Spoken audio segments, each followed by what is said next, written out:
يا أيها الذين آمنوا اتقوا الله حق تقاته ولا تموتن إلا وأنتم مسلمون।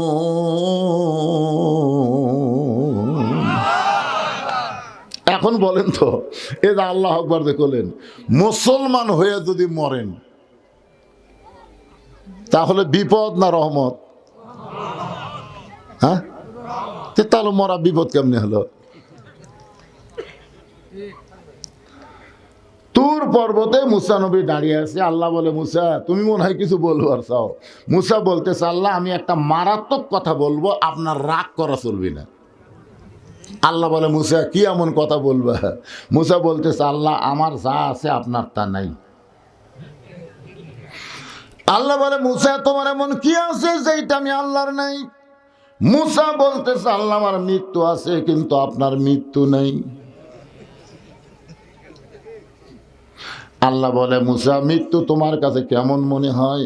মুসা বলতেছে, আল্লাহ দুনিয়ার জীবনে যত নিয়ামত আপনি দান করেছেন তার মধ্যে উত্তম নিয়ামতের নাম হলো মৃত্যু।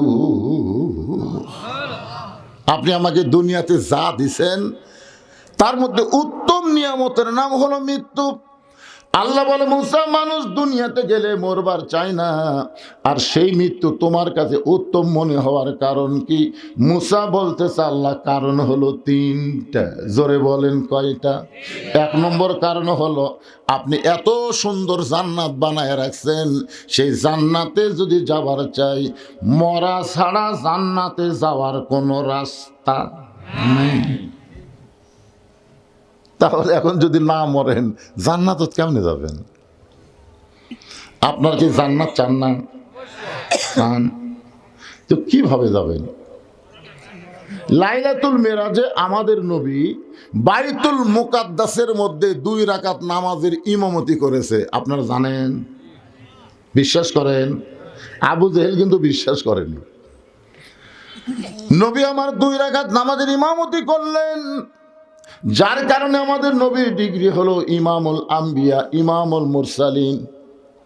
নামাজ যখন 2 রাকাত শেষ হয়ে গেল, ফেরেশতা জিবরাইল বললেন, ইয়া রাসূলুল্লাহ আপনি যে ইমামতি করলেন, আপনার পিছনে যারা নামাজ পড়লো আপনি কি তাদের চিনেন? আল্লাহ রাসূল বললেন, এই জগতের কাউকে আমি চিনি না। ফেরেশতা জিবরাইল বললেন, 1,24,000 নবী রাসূল আজকে আপনার পিছনে ইক্তেদা করলো, আপনি হলেন ইমামুল আম্বিয়া, ইমামুল মুরসালিন। আল্লাহ রাসূল বললেন, জিবরাইল ভাই এতগুলো নবী রাসূল যখন আমার পিছনে ইক্তেদা করলো, আমি একটু সবাইকে দেখবার চাই। জিবরাইল বললেন, আপনি যা বলবেন তাই, আপনি যা বলবেন তাই, আপনি যা বলবেন আল্লাহ সাথে সাথেই সেটা গ্রহণ করবে। ধরে কোন সুবহানাল্লাহ। বিশাল একটা মেম্বর আনা হলো, ওই মেম্বরে আল্লাহ নবী দাঁড়ালেন। আমাদের নবী দাঁড়ায় সমস্ত নবীদের দিকে তাকায় আছেন, সমস্ত নবীরা আমাদের নবীর দিকে তাকায় আছে। সুবহানাল্লাহ কবেন না? আমাদের নবী সমস্ত নবীর দিকে তাকায় আছে, যেরকম আমি আপনাদের সবার দিকে তাকায় আছি, আপনারা সবাই আমার দিকে তাকায় আছেন, আছে না নাই?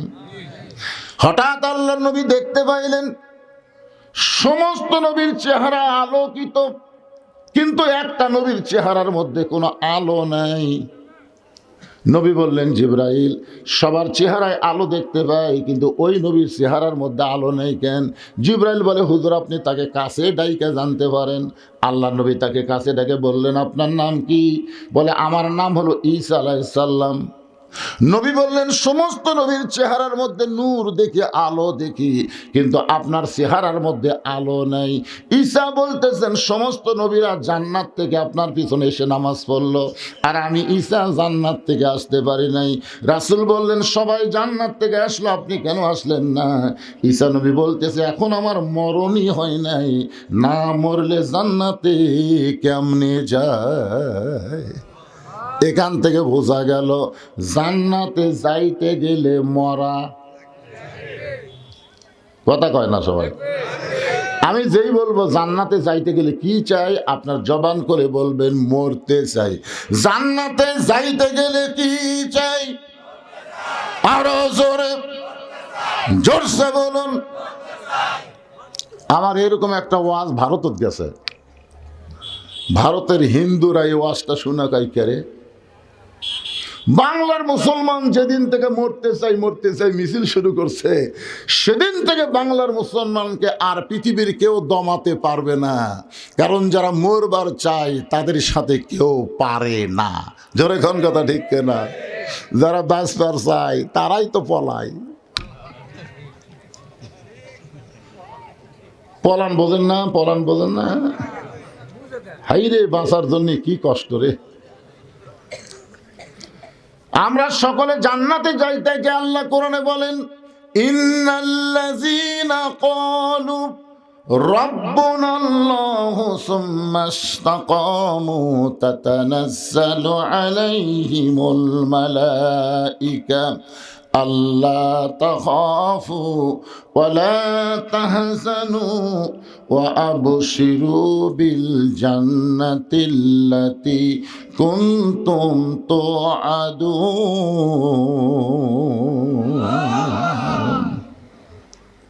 এই যে আল্লাহু আকবার বলেন, এই আয়াতের অর্থ জানেন? আপনার যখন মৃত্যু হবে, আপনি যখন মৃত্যুর বিছানায় পড়ে যাবেন, তখন আল্লাহ তাআলা দুটো ফেরেশতা আপনার কাছে পাঠাবে। দুইটা ফেরেশতা এসে বলবে, আল্লাহ তাখাফু, তোমার কোনো চিন্তা নেই, ওয়ালা তাহজান, তোমার কোনো চিন্তা নাই, কোনো টেনশন নাই, তোমার কোনো ভয় নাই। রে আল্লাহর বান্দা, এই মৃত্যুর বিছানা থেকে তুমি কোথায় যাবা? বলে আমি মরে গেলে আমি কবরে যাব। ফেরেশতা দুইটা বলবে, তোমার দেহ যাবে কবরে, কিন্তু তোমার কবর হবে না। তোমার রূহটা আল্লাহর হুকুম পালন করার কারণে ইল্লিন নামক জান্নাতের বাগানে জায়গা হবে। তখন মৃত্যু মুমূর্ষ ব্যক্তি বলবে, ভাই তোমরা কারা রে?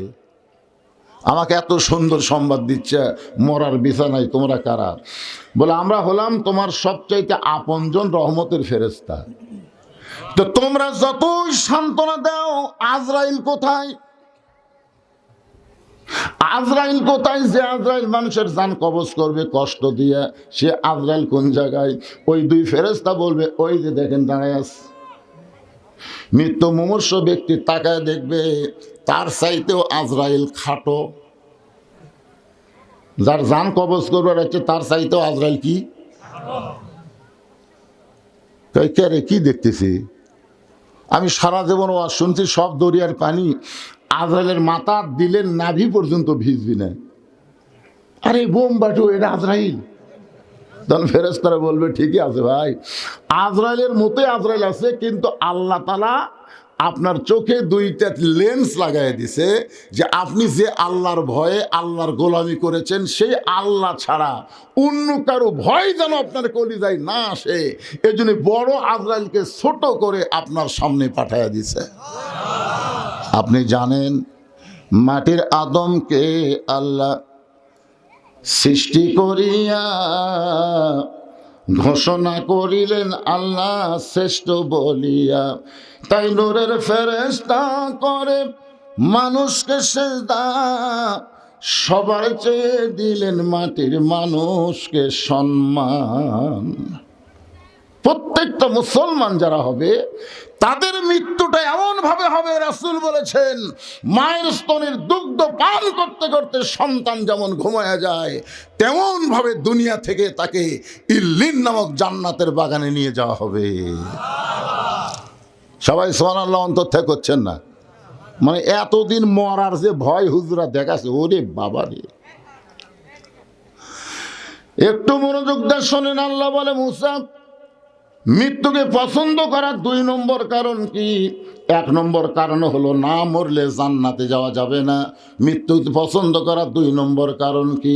মুসা বলতেছে, আল্লাহ, মৃত্যুকে পছন্দ করার 2 নম্বর কারণ হলো আমার মৃত্যুটা কেবলমাত্র আপনার জন্যে আমি অক্ষ করেছি।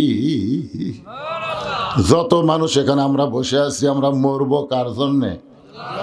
যাই বলতেছেন না, কার জন্য মরবার চাচ্ছেন?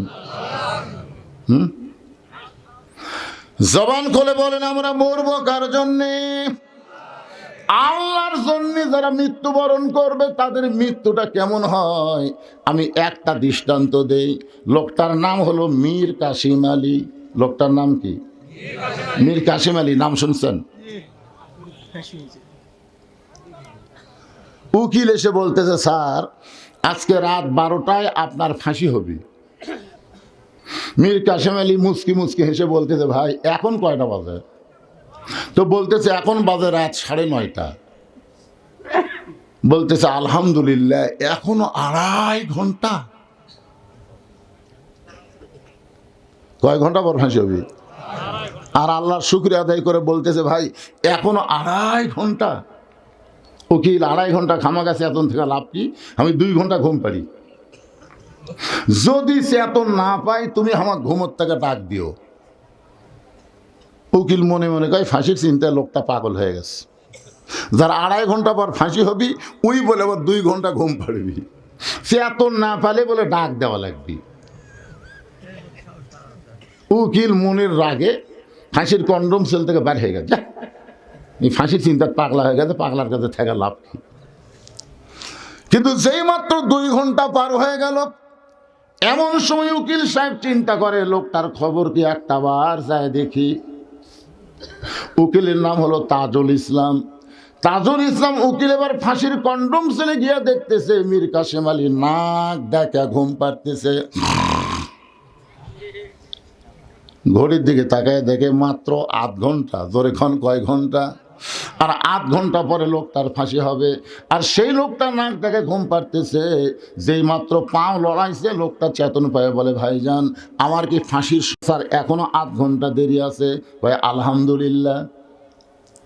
আলহামদুলিল্লাহ মুসকে হাসি দিয়ে ওযু করে 2 রাকাত নামাজ পড়ে কোরআনের সূরা মুলক আর মুজাম্মিল তেলাওয়াত করে ফাঁসির কন্ডম সেলের মধ্যে সবচাইতে ভালো যে পাঞ্জাবিটা ছিল ওই পাঞ্জাবি পরার পরে চিরুনি মাথার চুল হাসরায় বলে, উকিল রে দেখো তো আমাকে কেমন লাগতেছে।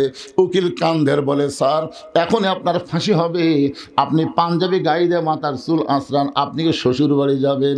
মীর কাসিম আলী মুচকি মুচকি হাসের বলে, পাগল ফাঁসি হবে আমার আর তুই কেন কাঁদতেছিস? তুই তো জানিস না অন্যায়ভাবে কাউকে যদি ফাঁসি দেওয়া হয়, অন্যায়ভাবে কাউকে যদি হত্যা করা হয়, তার ফাঁসির মঞ্চে যাওয়ার সঙ্গে সঙ্গে আল্লাহ তাআলা 8টা জান্নাতের দরজা খুলে দেয়।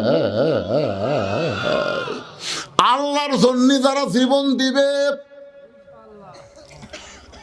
তাদের নাম হবে হোসাইন। আল্লাহর নবীর নাতির নাম হলো হোসাইন। জীবন দিয়েছে কার জন্যে? জোরে কন্যা কার জন্যে? আল্লাহর জন্য জীবন দিয়েছে। কারবালার প্রান্তরে হোসেন রাদিয়াল্লাহকে হত্যা করার পর দেহ থাকলো কারবালার প্রান্তরে। একটু মনোযোগ দিয়ে শোনেন, মাথা কিন্তু আর কারবালার প্রান্তরে রাখে নাই। জিয়াদ নামে একজন পাপিষ্ট ওই মাথাটা গামলাই করে নিয়ে গেল ইয়াজিদের দরবারে। ইয়াজিদ তখন ক্ষমতার চেয়ারে বসেছিল।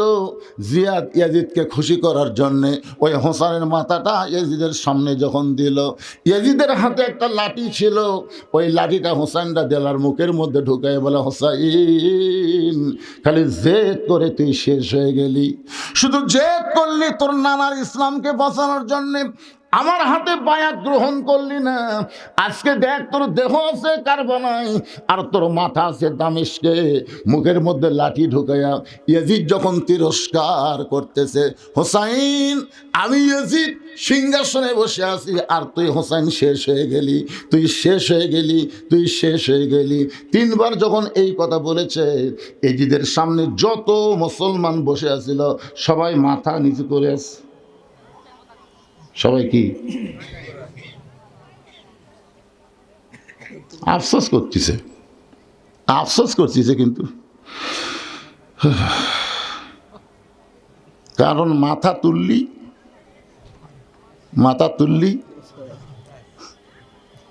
হাসিনা 15.5 বছর কি করেছে ভাই? আমরা খালি মাথা ডাবে আওয়াজ করছি। তোর এখন কথা ঠিক কিনা? মাথা তুলবারই পারিনি। তুললি এখন পুলিশেরা আসে আমাদের আলেমদেরকে পহরা দেওয়ার জন্যে। আর হাসিনার সময় পুলিশ আসলে কমিটির লোক আগেই দৌড়, বক্তা থুইয়া কমিটি দৌড়। সবাই যখন মাথা নিচু করে বসে আছে, কেউ যখন একটা কথাও বলতেছে না, কিন্তু ইয়াজিদ অহংকার করে লাঠিটা মুখের মধ্যে ঢুকায় বারবার যখন তিরস্কার করতেছে, এমন সময় 80 বছরের একজন সাহাবী, নাম হলো আনাস ইবনে মালিক। সাহাবীর বয়স কত? 80 বছরের একজন সাহাবী মাজায় লাঠিতে ভর দিয়ে দাঁড়াইছে। লাঠিতে ভর দিয়ে দাঁড়াইছে, কারণ বসা চলবে না, মুসলমানকে দাঁড়াতে হবে। জোরে কোন কথা ঠিক কিনা? আপনার বলেন তো, সব চাইতে দাঁড়ানোর গুরুত্ব কোন জায়গায়? আরো জোরে, জোরসে বলুন। আল্লাহ কোরআনে বলেছেন, আমার বাপের কথা না, কুমু লিল্লাহি কানিতিন, দাঁড়াও, আল্লাহর জন্য আনুগত্য নিয়ে দাঁড়াও। আর সব সিয়ারিলে মসজিদ গেছে। কি বিশ্বাস করেন? আপনার কি মসজিদে জামাতে নামাজ পড়ে 27 গুণ সওয়াব চান? এ জোরে কর, 27 গুণ সওয়াব কি আপনারা চান?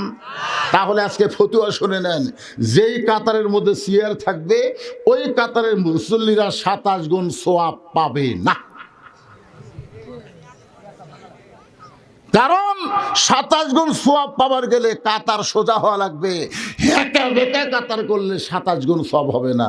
আর কাতার সোজা করবার গেলে পায়ের গোড়ালির সঙ্গে গোড়ালি মিল করে দাঁড়াতে হবে। যেই কাতারে চেয়ার আছে ওর পায়ের গোড়াকুটি আপনার গোড়াকুটি।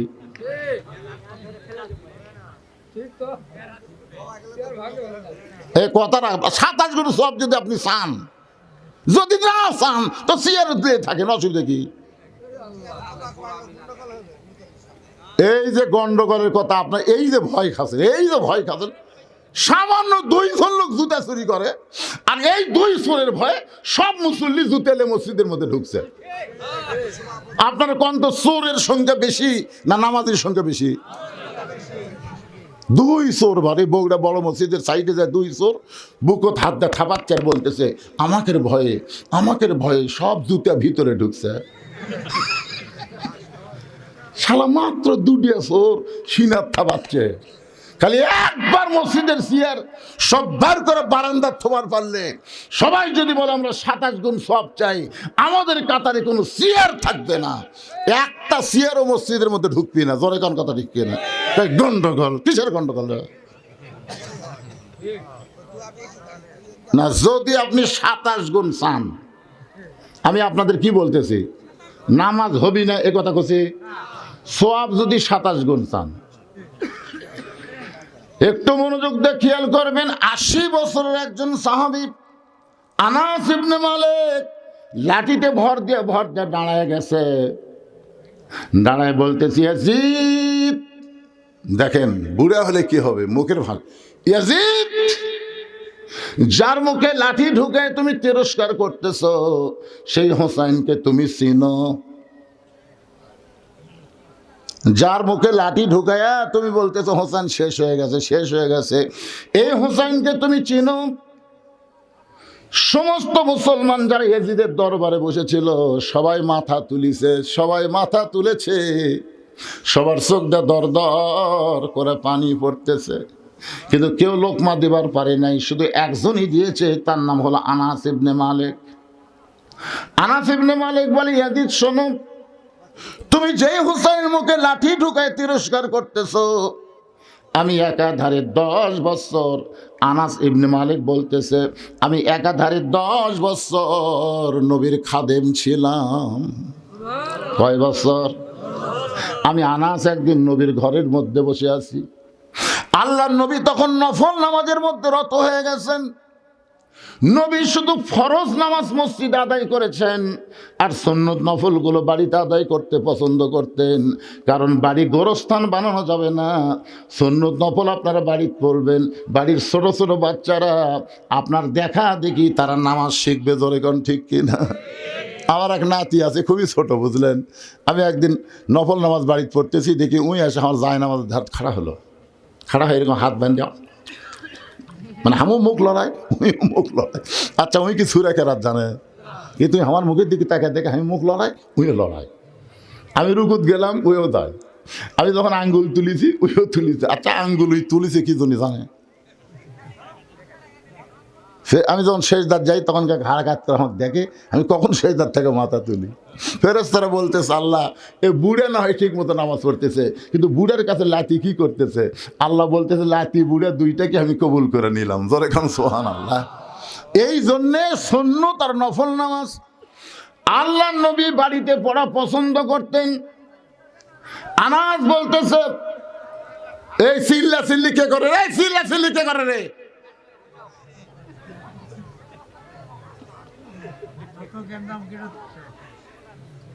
শোনেন, এই আপনার উঠলেন কেন? উঠলেন কেন? এই মাহফিল কমিটির লোকজন নাই। এই জন্ম যদি ঠিক মতো দিতে বলছেন, খালি মুরগির মতন উঠিছে, হাঁসের মতন নামিছে, একটা দোয়া দরুদ পড়েনি, একটা দোয়া দরুদ পড়েনি, যার কারণে মালগুলা খারাপ বাড়াছে।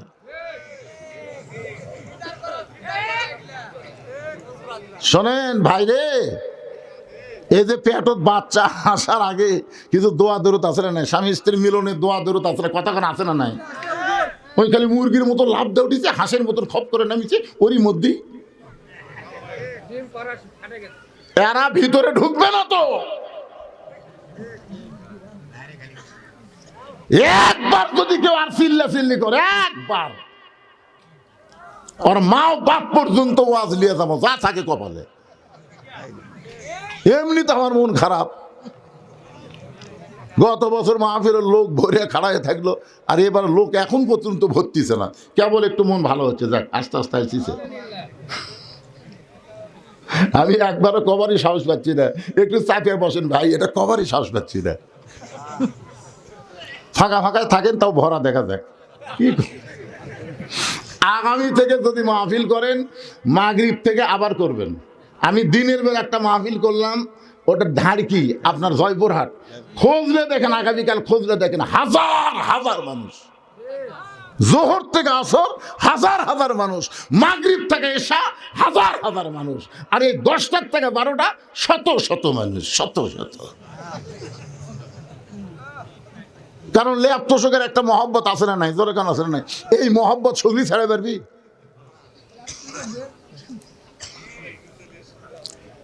একটু গুরুত্বপূর্ণ আলোচনা ইন্না লিল্লাহর উপর কথা হচ্ছে। আল্লাহ বলে মুসা মৃত্যুকে পছন্দ করার 2 নম্বর কারণ কি? মুসা বলতেছে আল্লাহ মৃত্যুকে পছন্দ করার 2 নম্বর কারণ হলো আমার মৃত্যুটা কেবলমাত্র আপনার জন্য ওয়াকফ করেছি। এই কথা বলতে গিয়ে আনাস ইবনে মালিক নবীর ঘরের ভিতরে, মনে আছে না ভুলে গেছেন? নবী আছে নামাজের শেষদায়, কোত্থেকে ওই হোসাইন, যে হোসাইনের মুখে ইয়াজিদ লাঠি ঢুকাইছে, কোত্থেকে ওই হোসাইন দৌড়ে এসে নানার পিঠে লাফ দিয়ে চড়ে বলতে চল ঘোড়া চল, চল ঘোড়া চল। আনাস মনে মনে চিন্তা করে, ছোট্ট বাচ্চা বোঝে না। এই মনে করে আনাস রাদিয়াল্লাহু যখন হোসাইনকে নবীর পিঠ থেকে নামাবার চায়, এমন সময় নবী সেজদারত অবস্থায় হাত দিয়ে নিষেধ করলেন। আনাস আবার ফেরত আসলো। কিছুক্ষণ পরে হোসাইন বলতেছে যেই ঘোড়া চলে না, এই ঘোড়ার পিঠে বসে থাকে কোনো লাভ নেই। হোসাইন রাগ করে যখন ঘর থেকে বের হয়ে যায়, আল্লাহ নবীর নামাজ যখন শেষ হয়ে গেল, এমন সময় আনাস রাদিয়াল্লাহু হাঁটু গেড়ে নবীর সামনে